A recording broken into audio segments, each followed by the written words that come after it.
কিন্তু এটা ভুল যে আমাদের হিন্দু শাস্ত্র। আমি যদি বলি খ্রিস্ট ধর্ম আমাদের ক্যালেন্ডারে আছে এখন কত 2026 সাল। তার আগে কি ধর্ম ছিল? তার আগে কি ছিল? মুসলমান ধর্ম হযরত মুহাম্মদ চালু করে গেছেন, কিন্তু তার আগে কি ছিল? বৌদ্ধ ধর্ম, অনেকে জানে গৌতম বুদ্ধের জন্ম। তার আগে কি ছিল? গীতা হচ্ছে সমস্ত ধর্মের জন্য সত্য সনাতন। কথাটার মানে হচ্ছে যা চিরন্তন সত্য, যা কখনো নষ্ট হয় না।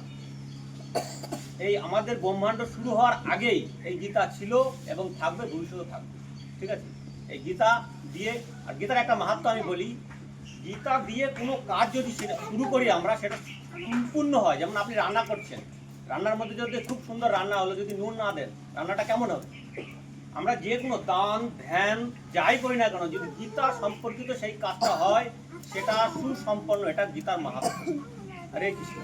তাহলে এই গীতা আজকে এখানে গীতা দিয়ে শুরু হচ্ছে, এই কাজটা স্মরণ সম্পূর্ণ। আমি এই চার কর্ণধর যারা যাদের মাধ্যমে এটা প্রতিষ্ঠান হচ্ছে, আমি তাদের সবাই মিলে হরে কৃষ্ণ হরে কৃষ্ণ কৃষ্ণ হরে হরে রাম রাম।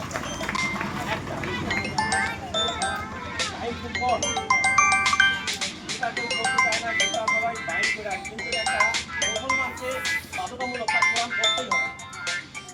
একটা খ্রিস্টান তারা বাধ্যতামূলক গীতা করতে হবে, তাদের বাইবেল পড়তে হবে। তারা বাইবেলটা পড়ে জানতে পারে তাদের ভগবানকে, আনন্দটাকে আল্লাহ বা যিশু খ্রিস্ট। কিন্তু যিশু স্বয়ং বলেছে, I am not god, I am god servant, বা আমি ভগবানের পুত্র।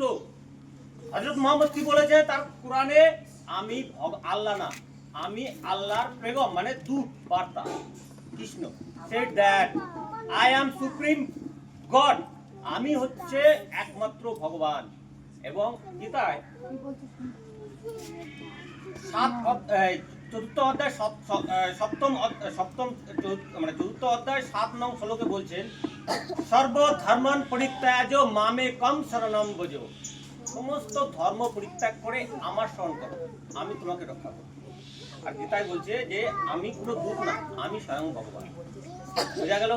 এই বলে আমি আমার গীতার ছোট্ট মন্তব্য সমাপ্ত করছি। সকলের চরণে যদি ভুল ভ্রান্তি হয়ে থাকে আমাকে ক্ষমা করুন।